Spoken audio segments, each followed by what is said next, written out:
সুপ্রিয় দর্শক, আমার আশাটা সার্থক, এই নরসিংদী জেলাতে আসাটাই সার্থক। দেখেন, থাই পেয়ারার চাষ করেছে, অসাধারণ থাই পেয়ারার চাষ করেছে আমার এই ভাই। ও পেয়ারাও ধরছে, পেয়ারা হচ্ছে না, ওই যে পেয়ারা ধরেছে, বাহ, এই যে পেয়ারাও ধরেছে। দেখেন, আনিস ভাইয়ের কাছে পেয়ারা ধরে গেছে। এই যে দেখেন পেয়ারা গাছে কিন্তু এই যে আমার এইটা একটু ধরেন ভাই, আমাকে ধরেন, আমাকে দেখান। হ্যাঁ, এই যে দেখেন, এই যে পেয়ারা গাছটা, এই পেয়ারা গাছে কিন্তু ব্যায়াম করাইতে হয়। কীরকম ব্যায়াম করাইতে হয়? যখন সূর্য ওঠে, এটা যদি এরকম সোজা থাকে তাহলে কিন্তু এটা সূর্যের আলো সব জায়গায় লাগে না। জি, সূর্যের আলো যদি না লাগে তাহলে সেখান থেকে কিন্তু আপনার মুকুল আসবে না, ফুল আসবে না। তো সেক্ষেত্রে আপনার কি করতে হবে? এইটাকে ব্যায়াম করাইতে হয়। কীরকম ব্যায়াম করাইতে হয়? এরকম ধরে আস্তে আস্তে একটু বেঁকায় দিতে হয়, একটু বেঁকায় দিতে হয়, একটু এরকম এরকম নাড়াই দিতে হয়। নাড়াই দিলে কি হয়, এই ডগাগুলোতে যখন সূর্যের আলো পড়বে সব জায়গায় কিন্তু কোষ আসবে এবং ফুল আসবে, ফুল ধরবে, তাহলে আপনার ফলনটা ভালো হবে।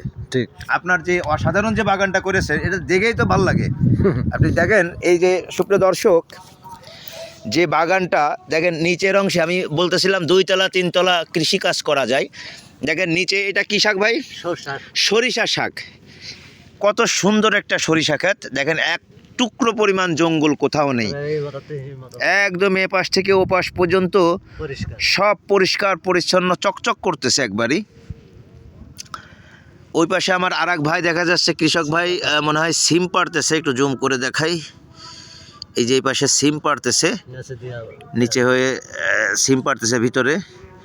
উপরে কিন্তু ভালো থাই পেয়ারার চাষ করেছে এবং গাছের যে গ্রোথ বা যেভাবে ডালপালা ছড়াইছে, অসাধারণ ফলন হবে বলে আমরা বিশ্বাস করতেছি। আমার আনিস ভাই ভালো ফসল পাবে বলে আমরা মনে করতেছি এবং সেই আশা করতেছি।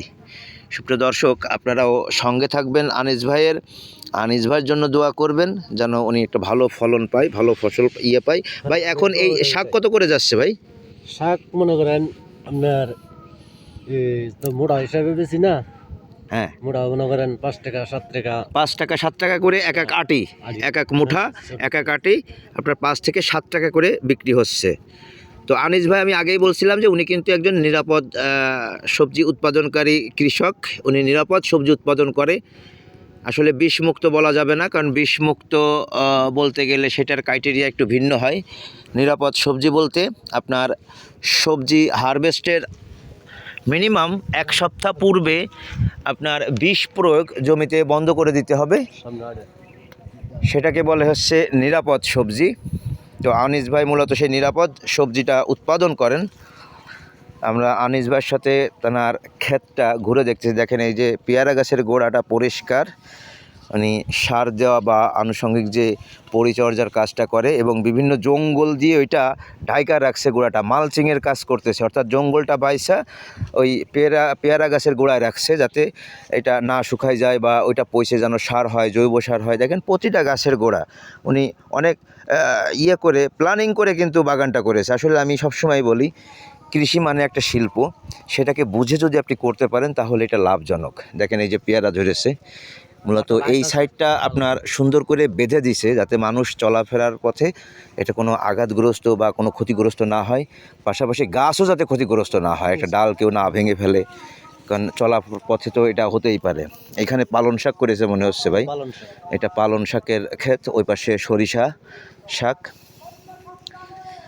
সুন্দর একটা ক্ষেত, ভালো লাগলো। আসলে মনকে ভালো করে দেওয়ার মতো একটা বাগান আমরা দেখলাম।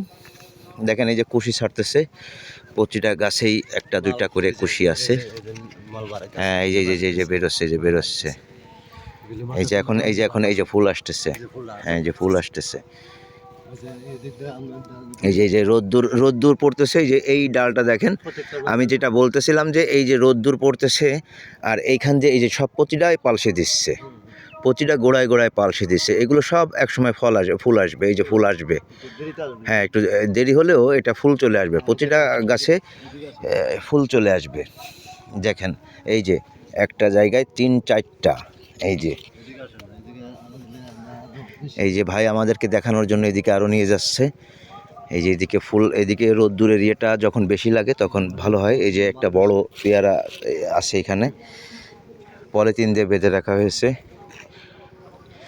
শুধু ভাই একা না, জি পাশে এই যে এই পাশে দেখলাম আরও একটা ক্ষেত আছে, অনেকেই এরকম করতেছে এখন। থাই পেয়ারাতে মূলত ভালো একটা ফলন, ভালো চাষ পদ্ধতি। হ্যাঁ, মিষ্টি লাগে না, অসাধারণ একটা বাগান।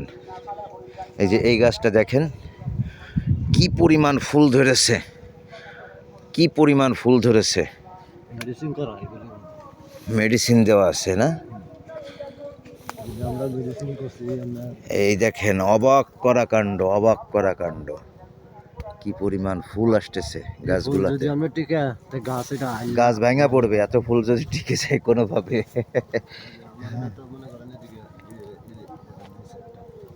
এদিকে এই যে ভালো পালসি দিচ্ছে। যত খুশি মেলবো বেশি হ্যাঁ হ্যাঁ মাল বাড়বে বেশি। হ্যাঁ হ্যাঁ হ্যাঁ, কুশি দিলেই ভালো ফলনটা আসবে আসলে।